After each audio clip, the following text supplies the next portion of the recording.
الحمد لله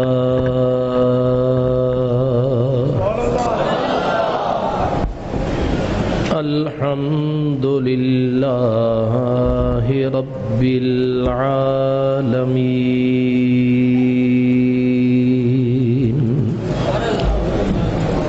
والعاقبة للمتقين والصلاة والسلام على سيد المرسلين خاتم النبيين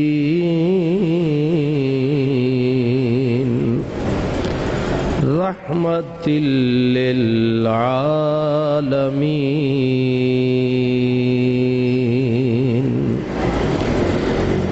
وعلى آله وأصحابه أجمعين أما بعد فأعوذ بالله من الشيطان الرجيم بسم الله الرحمن الرحيم ما كان محمد أبا أحد من رجالكم ولكن رسول الله وخاتم النبيين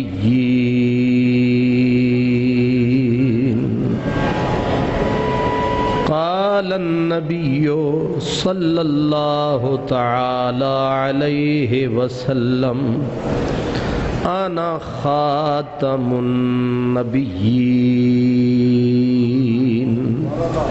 لا نبي بعدي ولا رسول بعدي قال النبي صلى الله تعالى عليه وسلم أرسلت إلى الخلق كافة وختم بي النبيون صدق الله مولانا العظيم الصلاة والسلام عليك يا رسول الله الصلاة والسلام عليك يا سيدي يا حبيب الله لا نبي بعدي ز احسان خداست پردہ ناموس دین مصطفیٰست پس خدا بر ما شریعت ختم کرد و بر رسول ما رسالت ختم کرد. معزز برادران اسلام، آج کے خطبے کا عنوان ہے ختم نبوت اور اہل ایمان کا کردار. آپ کے علم میں ہے کہ اگست اور ستمبر کا مہینہ ختم نبوت کی تاریخ میں بہت اہم ہے. اگست کا مہینہ وہ ہے جس میں اہل اسلام اور اہل ایمان نے مرزا قادیانی کے خلاف لاہور کے اندر ایک بہت بڑا مارکا برپا کیا اور امت مسلمہ کے جلیل القدر بزرگ علماء عوام لاکھوں کی تعداد میں اس لاہور میں جمع ہوئے اور مرزائیت کو رسوا اور ذلیل کیا۔ حضرت سیدنا پیر مہر علی شاہ رحمت اللہ علیہ کئی دن یہاں بیٹھے رہے اور اللہ کے فضل سے اس دجال قادیانی کو حق کے مقابلے میں آنے کی ہمت اور جرت نہ ہو سکی۔ یہ اگست کا مہینہ تھا اور 1974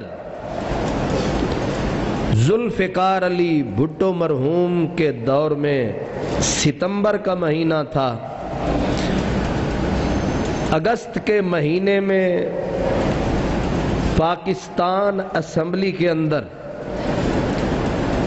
مرزائیوں کے خلاف تحریک زوروں پر تھی، بحثیں چل رہی تھیں۔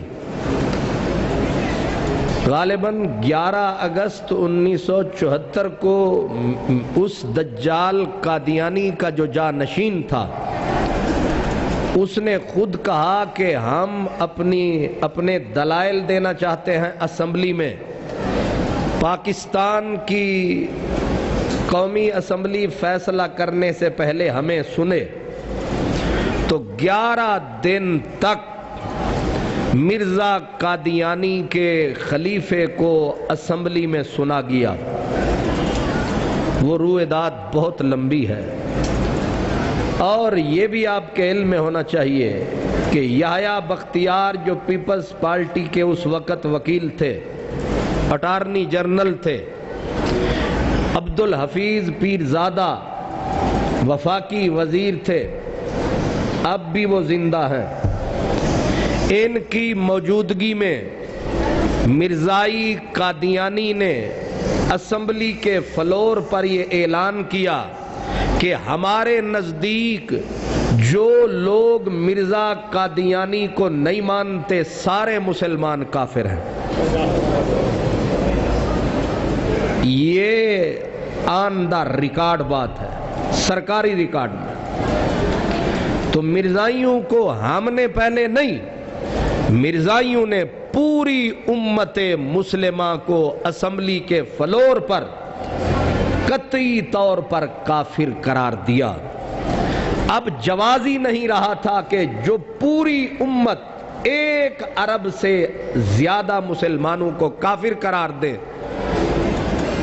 تو ظاہر ہے ان کے ساتھ چلنا کسی صورت میں ممکن نہ تھا۔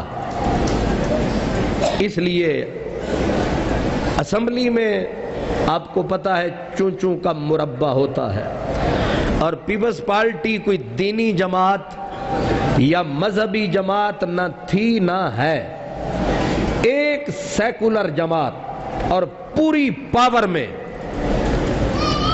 بھٹو کسی کی بات سنتا نہیں تھا، وہ کان سے پکڑ کے نکال دیتا تھا۔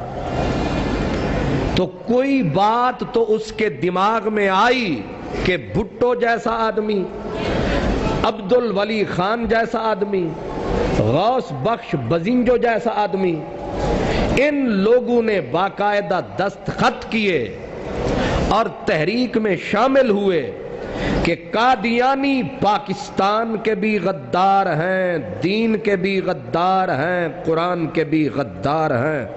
اور یہ 7 ستمبر کی شام تھی، 4 بجے کا وقت تھا جب اس کے اوپر بھٹو نے سائن کیے، اور رات 8 بجے کو نعرہ تکبیر و رسالت بلند ہوا، اور اس ناسور سے، قادیانی مرزائی ناسور، اس کینسر سے قانونی طور پر مسلمانوں کی علیحدگی اور جدائی ہو گئی۔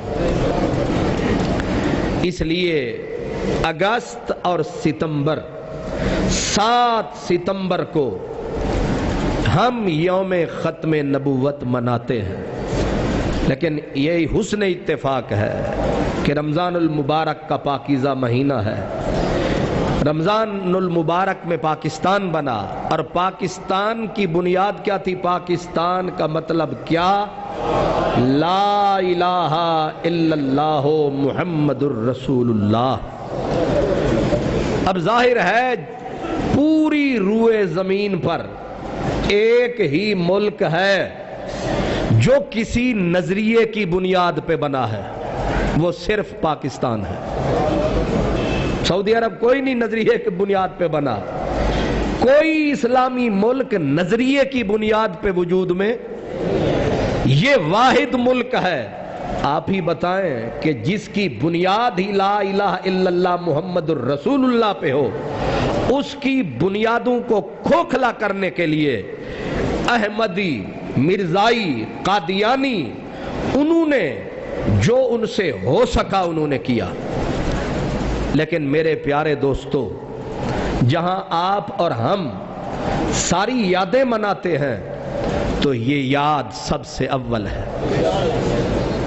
اور آج مرزائی اور قادیانی ہمارے بد نصیب جنرل مشرف کے دور میں انہوں نے بہت ترقی کی، اور حالت یہاں تک پہنچ چکی کہ ہزاروں کے حساب سے مسلمانوں کے ایمان لٹ چکے ہیں۔ بدبختی اور بدقسمتی یہ ہے کہ اس داتا نگر میں جہاں میں چیختا چلاتا رہتا ہوں، یہاں کئی لوگ مرتد اور کافر قادیانی ہو چکے ہیں۔ اس لیے آپ کی اور ہماری نمازیں بے وقت ہیں، ہمارے خطبے بے جان ہیں۔ اگر ان میں کچھ جان ہوتی تو یہ ہماری ناک کے نیچے، ہمارے عین سائے میں ارتداد اور کفر کی یہ آندھی کیوں چلتی، کامیاب کیوں ہوتی؟ یہ صرف مسجد کے ائمہ یا خطیبوں کے لیے نہیں، ہر کلمہ گو عورت، مرد، بچے، بوڑھے کے لیے لمحہ فکریہ ہے۔ جو قوم اپنے نبی کی عزت کا تحفظ نہیں کر سکتی، وہ اپنی بہن اور ماں کی عزت کا بھی تحفظ نہیں کر سکتی۔ نعرہ تکبیر، نعرہ رسالت، نعرہ حیدری، حضرت مولانا محمد قادری صاحب۔ برادران اسلام، میں انتہائی درد مندی کے ساتھ آپ کی خدمت میں اپنے کریم آقا کی عزت بلکہ دین اسلام کی ناموس، علامہ اقبال نے کہا تھا کہ لا نبی بعدی ز احسان خداست، کہ ختم نبوت خدا کا احسان ہے۔ اور آگے کہتے ہیں پردہ ناموس دین مصطفیٰست، کہ اسلام کی عزت کا پردہ اور بھرم اگر ہے تو ختم نبوت کی وجہ سے ہے۔ اگر ختم نبوت پہ ڈاکہ پڑ گیا تو دین کا بھرم ختم ہو جائے گا، اسلام کی عزت خاک میں مل جائے گی۔ جب نہ نبی کی عزت رہی نہ اسلام کی عزت رہی تو آپ اور ہم، یہ پیر، یہ مولانا، یہ عوام، ان کی عزت کس کام کی ہے؟ آپ کی یہ چودراہٹیں، یہ ممبریاں، ان کو ہم جہنم میں ڈالیں گے، یہ کس کام کی ہے؟ اس لیے پیچھے پلٹو کہ کیا ختم نبوت کا مسئلہ کوئی معمولی مسئلہ ہے؟ اور اگر کوئی مرزائیت کو قبول کر لے، اسلام کو چھوڑ دے، وہ مرتد اگر ارتداد کا جرم کرے، کیا اس کا یہی تقاضا ہے کہ علماء بھی گنگے شیطان بن جائے؟ وہاں کے رہنے والے مسلمان بھی گنگے شیطان بن جائیں، اپنے دین، اپنے وطن، اپنے قرآن، اپنے نبی کی عزت و ناموس کو لٹنے دیں، اور وہاں کی انتظامیہ خاموش تماشائی بنی رہے، وہاں کے انٹیلیجنس کے ادارے صرف اور صرف رشوت خوری کا بازار گرم کیے رکھے۔ اس لیے بہت چپ کی، اب چپ نہیں رہے گی۔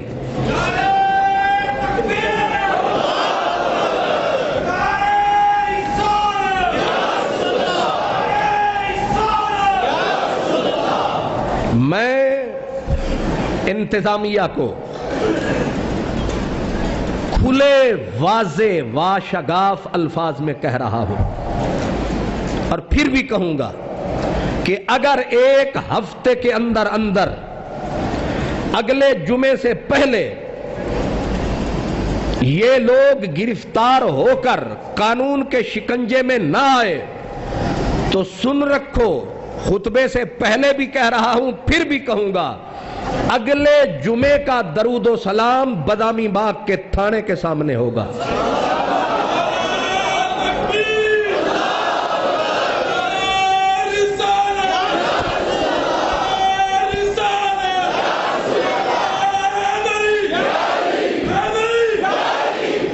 ہم اس دستور کی پاسداری کریں گے جو نبی کی عزت کی پاسداری کرے گا۔ جو دستور رسول کی اور دین کی عزت کا پہرا نہیں دیتا، ہم اس دستور کی دھجیاں اڑا دیں گے۔ ہم نہیں دیکھیں گے کہ آگے افسر کلمہ گو ہے یا بے کلمہ ہے۔ ہمارا رشتہ رسول سے ہے، ہمارا رشتہ لا الہ الا اللہ محمد الرسول اللہ سے ہے۔ اگر کسی افسر نے، کسی انتظامیہ کے فرد نے دین اسلام کی پیٹھ میں چھرا گھونپنے کی کوشش کی، ہم نہ افسر دیکھیں گے، نہ آئین دیکھیں گے، نہ قانون دیکھیں گے۔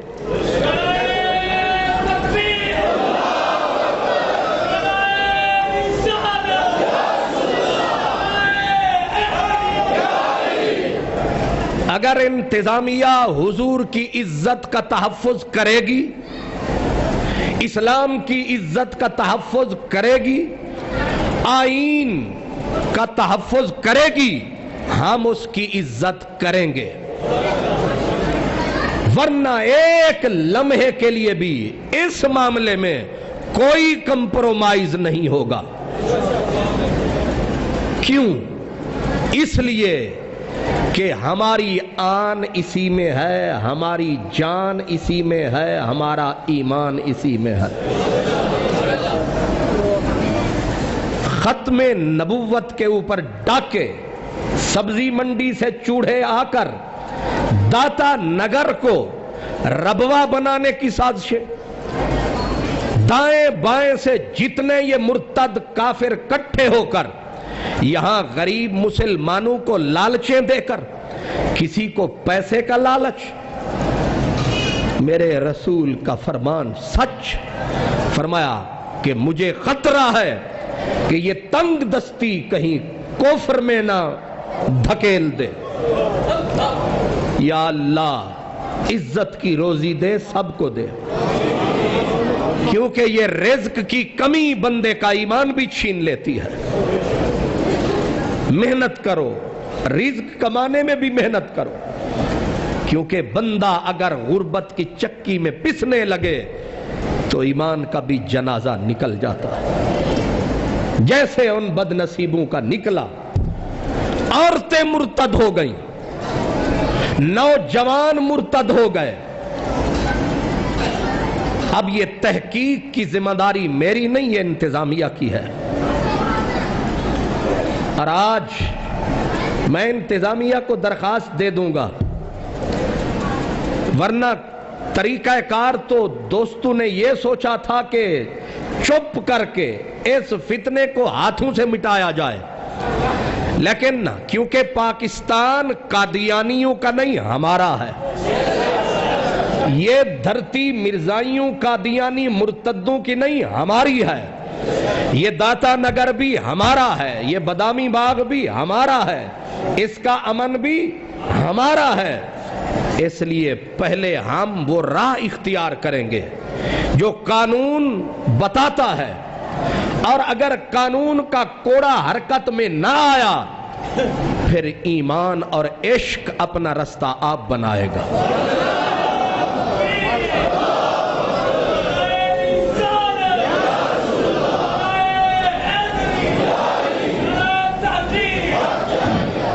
الٹے پاؤں لوٹ چلو۔ نبی کریم کے دور میں ایک بد نصیب نے نبوت کا دعویٰ کیا۔ میں سمری کے طور پر مختصراً آپ کو یہ عرض کر کے میں اہل ایمان کی تاریخ آپ کو عرض کروں گا کہ سرکار کے دور میں نبوت کا دعویٰ کیا گیا اور حضور نے فوراً فرمایا کون ہے جو اس بد نصیب کی گردن کو اتار دے۔ حضرت ابو بکر صدیق کا دور آ چکا، 2 جنگوں میں مسلمان پسپا ہو گئے کیونکہ ارتداد کا فتنہ اپنے عروج پہ تھا۔ حضرت ابو بکر صدیق کفر کے نرغے میں تھے، مجبوریاں تھیں۔ صحابہ کرام نے مشورہ بھی دیا کہ چومکھی جنگ نہ لڑیں۔ صدیق اکبر نے کہا کہ اگر میرے جسم کے ٹکڑوں کو جنگل کے جانور نوچ کے بھی لے جائیں تو میں محمد عربی کی ختم نبوت پہ آنچ نہیں آنے دوں۔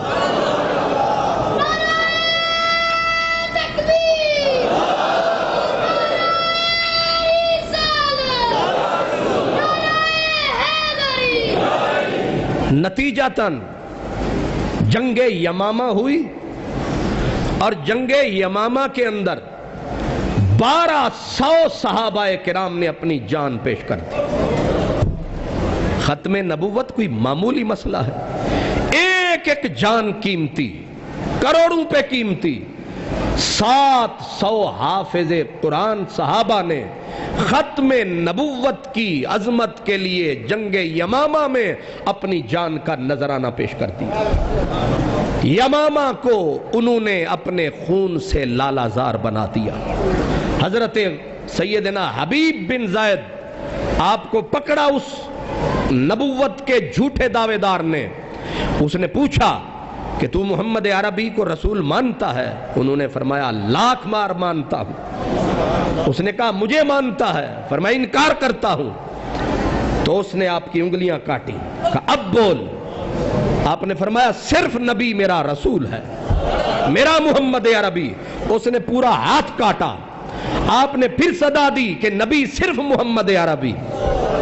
اس نے آدھا بازو کاٹ ڈالا، پورے جسم کو کرچی کرچی کر دیا گیا، لیکن خون کے آخری قطرے تک صحابی صدا دیتا رہا کہ نبی صرف محمد عربی ہے۔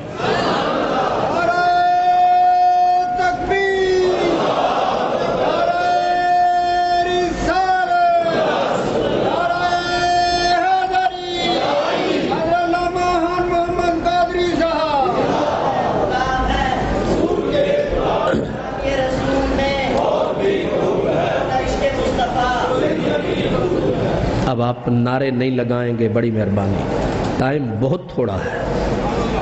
گزارش یہ ہے میری آپ کی خدمت میں کہ حضرت ابو بکر صدیق کے دور میں 1200 صحابہ کرام نے جان دے کر جہاں یہ بتا دیا کہ یہ مسئلہ کوئی معمولی مسئلہ نہیں ہے، وہاں اپنی جانوں کا نذرانہ دے کر ہمیں بیدار فرما دیا کہ کبھی بھی زندگی میں اگر ختم نبوت پہ انگلی اٹھے تو ہمیں بھی یاد کر لینا، ہمیں بھی یاد رکھنا۔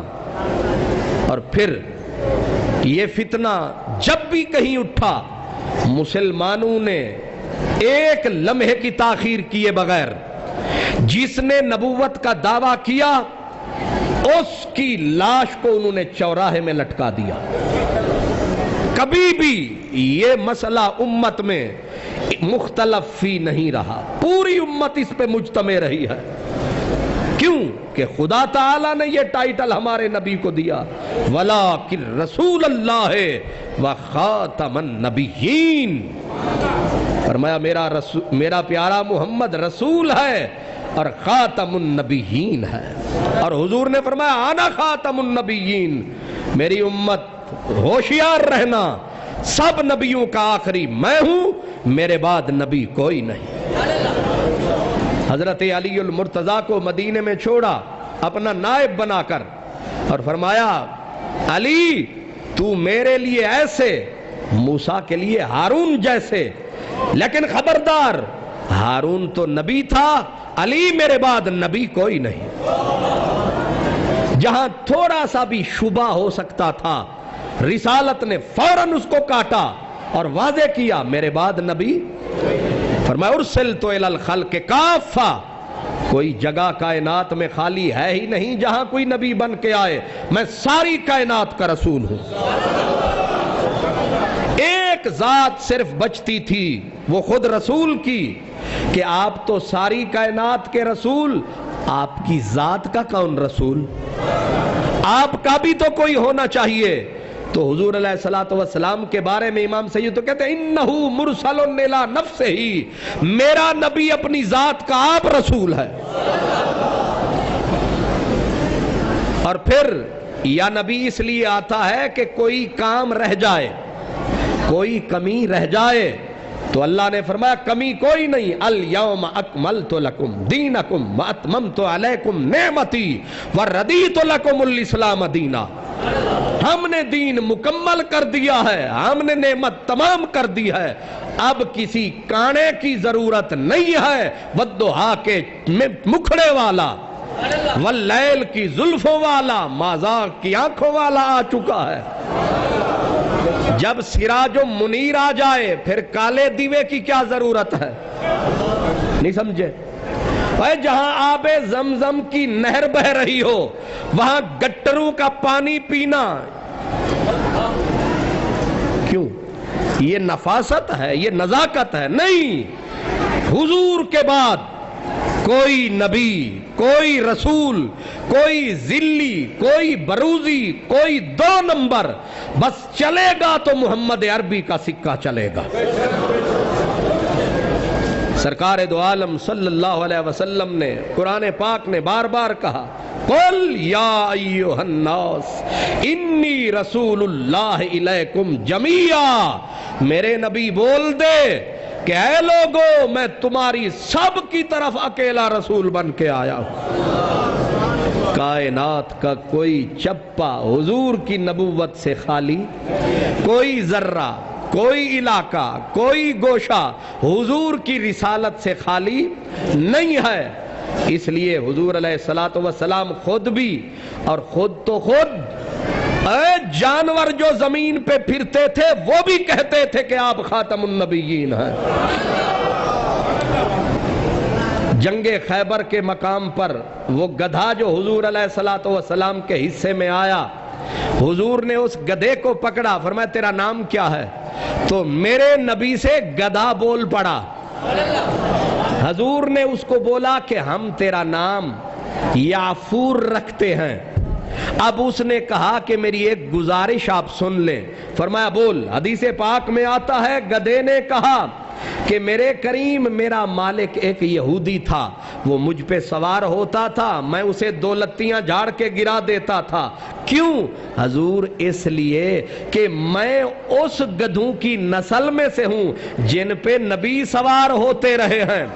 اب کرم کرنا، وفا کرنا، میں اپنی نسل میں سے آخری، تو نبیوں میں سے آخری ہے۔ جانور گدھے مانتے ہیں کہ نبی آخری ہے، یہ مرزائی گدھے کیوں نہیں مانتے؟ یہ کھوتے کیوں نہیں مانتے؟ اس سے بھی آگے ایک گوہ، ایک کافر نے پکڑی ہوئی گوہ، اب گوہ کو پکڑ کے اب اس نے حضور کے آگے ڈال دیا۔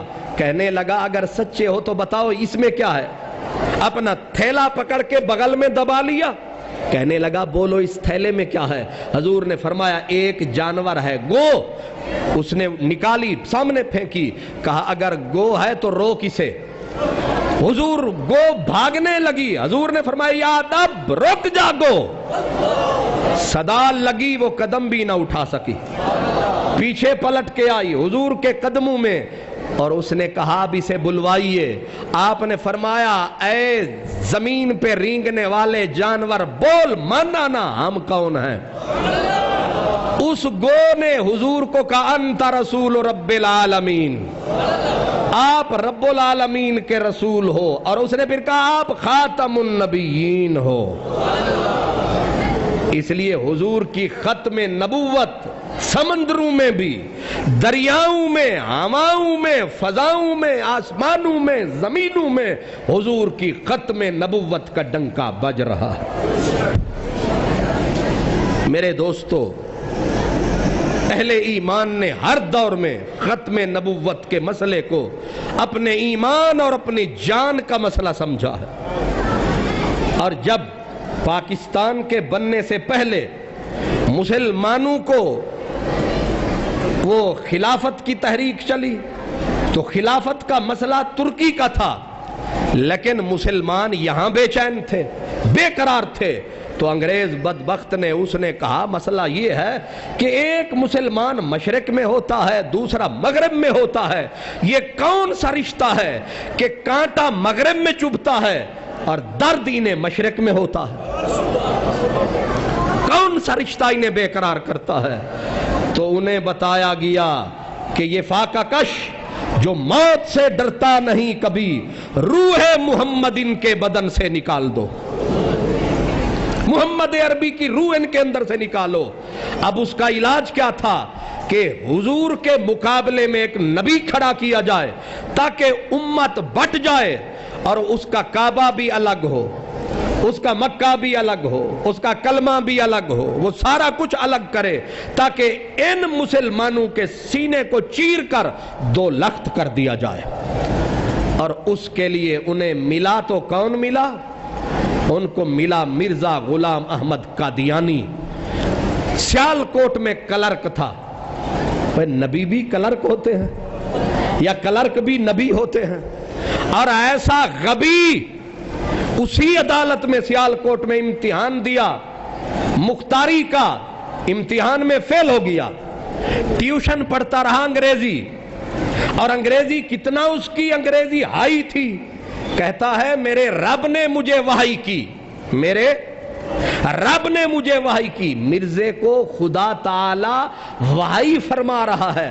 اب وحی کی تو کن لفظوں میں؟ مرزا کانا قادیانی کہتا ہے کہ میرے خدا نے میرے پاس فرشتہ بھیجا. کون سا؟ اس فرشتے کا نام جبریل نہیں, فرشتے کا نام ہے ٹیچی. ٹیچی کیا؟ یہ گھیسی کی اولاد.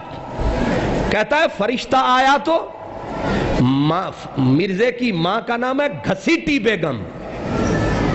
کیا؟ یہ گھسیٹی کا بیٹا فرشتہ ٹیچی ٹیچی, اور وحی بھی خدا کی طرف سے آئی تو کیا کہ کہتا ہے خدا نے مجھے کہا مرزا آئی لو یو. یہ قرآن, یہ وحی ہے, یہ خدا کا بول ہے. اور پھر کہتا ہے کہ اللہ نے مجھے کہا کہ don't worry I am with you. اور پتہ نہیں یہ انگریزی کا گرامر میں بھی ٹھیک ہے جملہ کہ نہیں, کہتے آئی شیل ہیلپ یو. یہ ہمارا پہلی دوسری جماعت کے جو بچے ہوتے ہیں ایسے جملے وہ بھی بناتے رہتے ہیں. تو یہ مردود دنیا کو یہ بتا رہا ہے کہ اللہ یوں بولتا ہے, اللہ کا کلام ایسے ہوتا ہے. پھر یہاں سے ناکام, وہ نامراد ہوا تو پھر باپ کے ساتھ مقدمات میں الجھا رہا, کچہریوں کے پھیرے. پھر وہاں سے باپ کی پینشن عیاشی میں اڑاتا رہا. وہاں سے نکلا, لکھنے پڑھنے کی لت پڑی تو پہلے, اختصار کے ساتھ عرض کر رہا ہوں, پہلے اس نے مجدد ہونے کا دعویٰ کیا, پھر اس نے مہدی ہونے کا دعویٰ کیا، بڑھتا گیا، پھر محدث ہونے کا دعویٰ کیا، پھر مسیح موعود مثل مسیح ہونے کا دعویٰ کیا، پھر مسیح ہونے کا دعویٰ کیا، پھر خود خاص عیسیٰ ہونے کا دعویٰ کر دیا، پھر کہنے لگا میں ذلی نبی، پھر کہنے لگا میں بروزی نبی ہوں، پھر کہنے لگا میں مثل محمد ہوں، پھر کہنے لگا میں عین محمد ہوں، پھر بدبخت نے کہا میں نوح ہوں، میں ابراہیم ہوں، میں موسیٰ ہوں، میں عیسیٰ ہوں، میں خلیل ہوں، بڑھتے بڑھتے پھر کہنے لگا کہ میں نے دیکھا کہ میں خود خدا ہوں۔ مرزا قادیانی نے کہاں سے؟ سیالکوٹ کی کلرکی سے اٹھا اور خدائی تک، پھر کہنے لگا کہ خدا صرف نہیں، پھر کہنے لگا میں نے دیکھا کہ میں مریم ہوں، پھر دیکھا کہ میں عیسیٰ ہوں۔ ایک جگہ پہ کہتا ہے کہ میں نے دیکھا کہ خدا نے میرے ساتھ وہ کچھ کیا جو خامد بیوی کا رشتہ ہوتا۔ پھر بے ادبیاں حضرت عیسیٰ کو کہتا تھا عیسیٰ علیہ السلام عیسیٰ کرتے ہو۔ عیسیٰ تو وہ تھا جس کی 3 نانیاں بازاری زانی عورتیں تھیں۔ حضرت عیسیٰ کو کہتا تھا وہ تو شرابی تھا عیسیٰ۔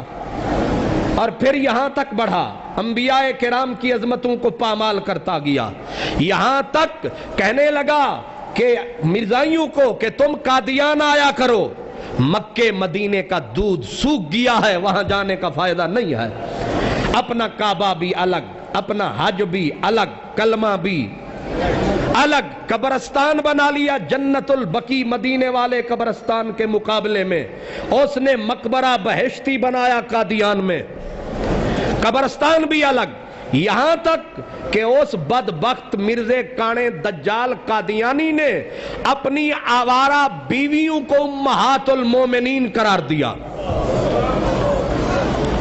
اور اپنے بدذات بد نصیب کمینے یاروں کو اس نے صحابہ کرام قرار دیا، اپنے قادیان کو کعبے سے افضل بنایا، مدینے سے افضل قرار دیا، اور اپنے آپ کو، اور یہ مرزے قادیانی کے خلیفے اسمبلی فلور میں یہ بھی تسلیم کیا تھا۔ یحییٰ بختیار نے اس سے پوچھا، پاکستان پیپلز پارٹی کا مشہور ترین وکیل، اللہ تعالیٰ اس کی قبر پہ رحمت کرے، یحییٰ بختیار صاحب نے کہا کہ مرزا جی، مرزے قادیانی کے خلیفے سے، آپ یہ بتاؤ کہ کیا ہمارے نبی کے بعد تو آ گیا مرزا، اب مرزے قادیانی کے بعد کون آئے گا؟ وکیل کی پھر پکڑ وکیل کی ہوتی ہے، اس نے کہا کوئی نہیں۔ یحییٰ بختیار وہیں سے اٹھے، کہنے لگے کہ یہ بتا، اب تو مجھے یہ سمجھا کہ خاتم النبیین مرزا ہے یا محمد عربی ہے؟ یہ ہے وکیل کی پکڑ۔ اب جواب دیتا تو کیا دیتا؟ اس نے اپنا کہا جی، یحییٰ بختیار نے پوچھا کہ تم مرزائی مسلمانوں کا جنازہ کیوں نہیں پڑھتے؟ اس نے آگے سے چکر دینے کی کوشش کی، کہا مسلمان ہمیں کافر سمجھتے ہیں۔ یحییٰ بختیار نے کہا اتنی چکر بازی میرے ساتھ نہ کر، یہ بتا مرزا قادیانی کانے دجال کا بیٹا فضل احمد تھا، وہ اپنے باپ کو نبی نہیں مانتا تھا، جب وہ مر گیا تو مرزے نے اس کا جنازہ پڑھا؟ کہا نہیں پڑھا۔ کہا اس کا مطلب یہ ہے کہ تم مسلمانوں کا جنازہ نہیں پڑھتے، مسلمانوں کے اوپر تم انگلی دھرتے ہو۔ سر ظفر اللہ پاکستان کا پہلا وزیر خارجہ، حضرت قائد اعظم محمد علی جناح رحمت اللہ تعالی علیہ، آپ کا جنازہ پڑھا جا رہا تھا۔ پاکستان کا پہلا انگریز کا ایجنٹ، انگریز کا مسلط کردہ وزیر خارجہ ظفر اللہ قادیانی بیٹھا گپیں لگاتا رہا سفیروں کے ساتھ۔ اخبار کے نمائندوں نے کہا سر ظفر اللہ تو وزیر خارجہ، وہ تیرے قائد ہیں، جنازے میں شریک کیوں نہیں ہوتا؟ اس بدبخت نے واضح کہا، اس نے کہا مجھے کافر کابینہ کا مسلمان وزیر سمجھ لو۔ ایک وزیر خارجہ ہے وہ اپنی وزارت خارجہ داؤ پہ لگا رہا ہے، اپنی جھوٹی قادیانیت مرزائیت کا بھرم رکھ رہا ہے۔ اوے مسلمانوں، تمہاری غیرت کو کیا ہوا؟ وہ وزارت خارجہ قربان کر رہا ہے، تم اپنے 4 ٹکے قربان نہیں کر سکتے۔ سودا خریدتے ہو تو عادل چکی والے سے، داتا نگر والوں غیرت کرو۔ کس سے سودے خریدتے ہو؟ جو داتا نگر میں رہتے ہیں ہاتھ کھڑا کریں۔ آپ مجھے یہ بتائیں، جس کا سٹور اونچا ہو اسی سے سودا خریدتے ہیں؟ یاد رکھو، نام میں کھول کے اس لیے بتا رہا ہوں کہ مجھے کسی قادیانی مرزائی چمچے سے نہیں، مجھے محمد عربی کی عزت سے پیار ہے۔ یہ صدیقیہ سکول جو تھانے کے سامنے ہے، یہ دجال قادیانیوں کا سکول ہے۔ اس میں بچے مرزائیوں کے نہیں تمہارے پڑھتے ہیں۔ تمہارے ایمان کا جنازہ نکل رہا ہے، تمہاری غیرت کا جنازہ نکل رہا ہے۔ اس سے بہتر ہے تم جاہل رہو۔